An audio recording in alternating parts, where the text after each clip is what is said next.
જય દ્વારકાધીશ મિત્રો, કેમ છો બધા? 100% બધા મજામાં. તો આજે આપણા બપોરના વાગ્યા છે 3 અને થયું છે ચાનો ટાઈમ. પછી આપણે જઈએ વાડીએ. પછી વાડીએ તમને બ્લોગ બતાવવાનો છે. આજે વાડીએ આપણે વટણા ચણા ખાવા બાજુ જવાનું છે. થોડા વાડીએ ફરવા માટે તમને બતાવીશ. બી કન્ટિન્યુ બ્લોગમાં બન્યા રહો છો. અને બપોરના 3 વાગ્યા છે એટલે ચાનો બી ટાઈમ થઈ ગયો છે આપણે ડેલીનો. બી કન્ટિન્યુ બ્લોગમાં બન્યા રહેજો, તમને બી બતાવીશ. આપણે વાડીએ જઈએ. ઓકે, તો ફાઇનલ મિત્રો ચાલો આપણે નીકળીએ વાડીએ તરફ. બી કન્ટિન્યુ બ્લોગમાં બન્યા રહેજો, તમને બી બતાવીશ. આપણે આજે વાડીએ જઈએ છીએ અને વાડીએ જઈને આપણે ચણા અને વટલા એ ખાવાના જવા. તો ફાઇનલી આપણે વાડીએ તો જવા માટે નીકળી તો ગયા છો. તો રસ્તાનું બી કામ મળતું તો પૂરું થઈ ગયું છે. હવે રસ્તો બનવાનો બાકી રહી ગયો છે. ડામરનો બનશે કે આરસીસી બનશે તો ખબર નહીં. કમ્પ્લીટ થઈ ગયું. પહેલાં તો આ રસ્તા પર આવવા જવાની તકલીફ તો બહુ પડતી હતી.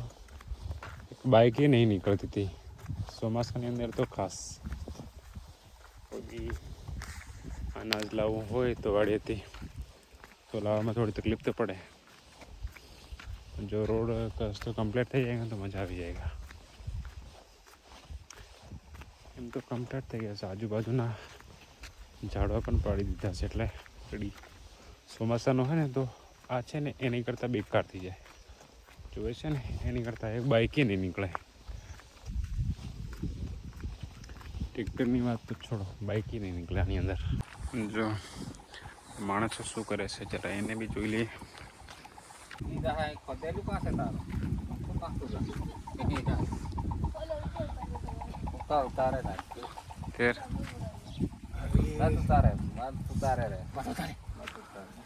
તમે કેનું પેલી કરે છે? તમારા વિડીયો તો ઉતારવા પડે કે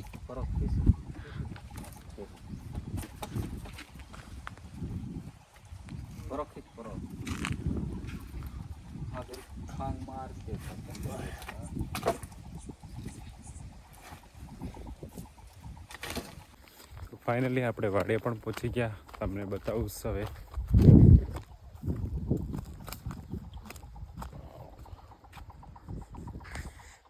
એકદમ કડક વ્યૂ લાગે.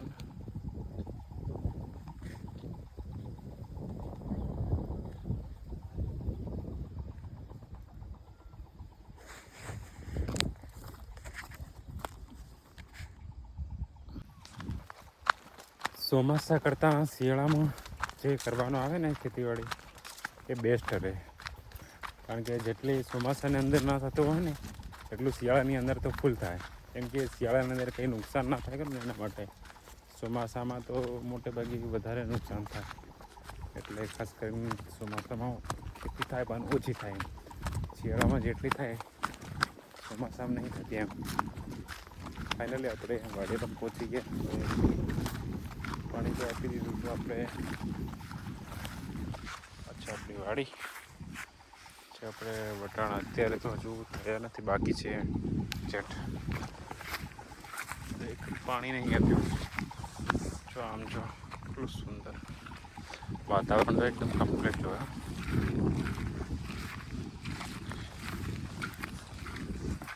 જોવાય છે.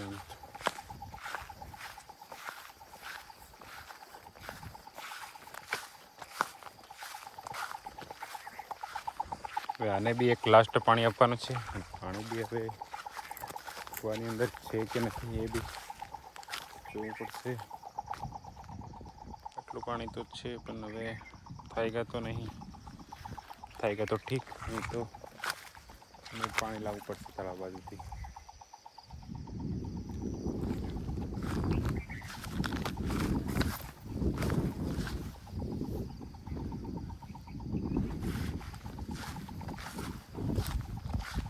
તમને બતાવીશ. આ છે મારી પાછળવાળી વાડી.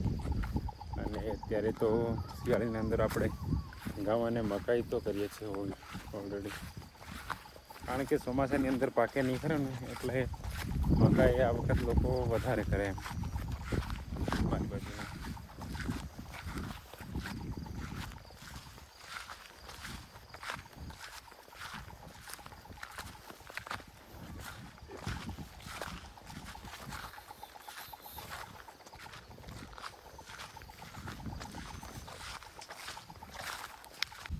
ફાઇનલી આપણે બટલા ખાવા માટે પણ આવી ગયા છે.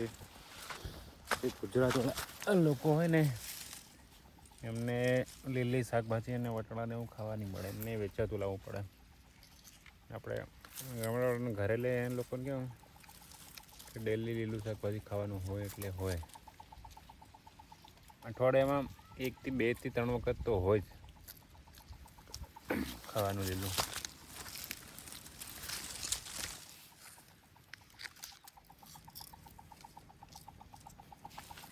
લીલા વટાણા ખાવાનું મજા જ કંઈક અલગ આવે. એટલા બી નહીં ખાવાના કે જે આપણને બીમાર કરી દેવા.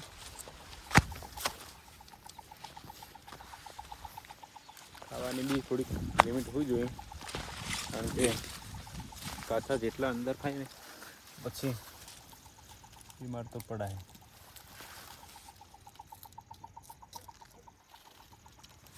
તો મજા આવે ખાવાનો ફૂલ.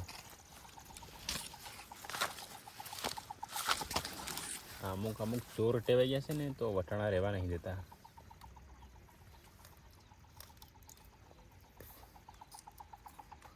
હવે ચોર તો તમને બતાવો બી કેવી રીતે ચોર હોય છે, પણ એને હું રોજ ડેલી દેખું ચોરને. ચોરી કરે બી ખરો, અને પહેલાં આપણને જોવે કે માણસ ક્યાં છે અત્યારે, પછી ચોરી કરે. એમ કોઈ બી ચોરી કરનાર હોય તો કીને કરવાનું નથી, પહેલાં દેખે.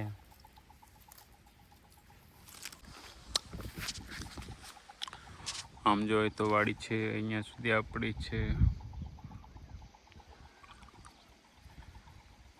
જે પહેલાંમાં તો કર્યા છે ઘઉં, બીજામાં છે વટાણા અને ચણા, અને ત્રીજામાં બી વટાણા અને ચણા, અને આમાં છે મકાઈ. અને આમ છે તળાવ, અહીંયાથી પાણી લાવવાનું, અહીંયા તક પહોંચાડવાનું. પાણીનો થોડો રિસ્ક છે, પણ એ કરવું તો પડે, ના કરે તો નહીં ચાલે. એવું તો છે. તો ફાઇનલી આપણે વાડી બી આવી ગયા હતા, વાડીનું બી તમને બતાવી. તો હવે આપણે નીકળવાનું છે ઘર તરફ. તો આપણો વ્લોગ બી અહીંયાથી ખતમ બી થાય છે. તમને બી બતાવ્યું કે જેટલું પાકે ને એટલું બેસ્ટ પાકે એમ ચોમાસા કરતાં. કેમ કે ચોમાસાની અંદર પાણી જરાક વધારે મળે, અને શિયાળાની અંદર કેવું હોય કે પાણી મળે પણ કમ્પ્લીટ માપનું મળે, એટલે નુકસાન ના થાય. તો ચાલો બે કન્ટિન્યુ વ્લોગમાં બને. હવે આપણે જઈએ છીએ ઘર તરફ. તમને બી બતાવ્યું કે આપણે વાડીએ આવું છે. ફાઇનલી આપણે નીકળી ગયા છે ઘર તરફ જવા માટે. અને આજ છોકરાઓ તો ડેલી રોજે ના દિવસમાં કેટલા વાર નાવ? કેમ હશે છે?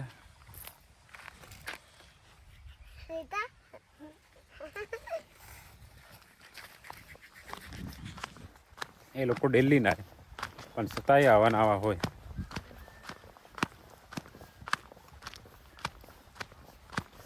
એટલે એ લોકોને તો મિત્રો આપણે આવી ગયા છે ઘરે, અને આજના વ્લોગમાં બસ આટલું હતું.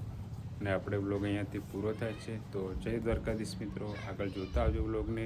કેવો લાગે છે વ્લોગ તો કમેન્ટ કરજો, અને સબસ્ક્રાઈબ કરવાનું તો ખાસ કરીને ભૂલતા જ નહીં. તો જય દ્વારકાધીશ મિત્રો.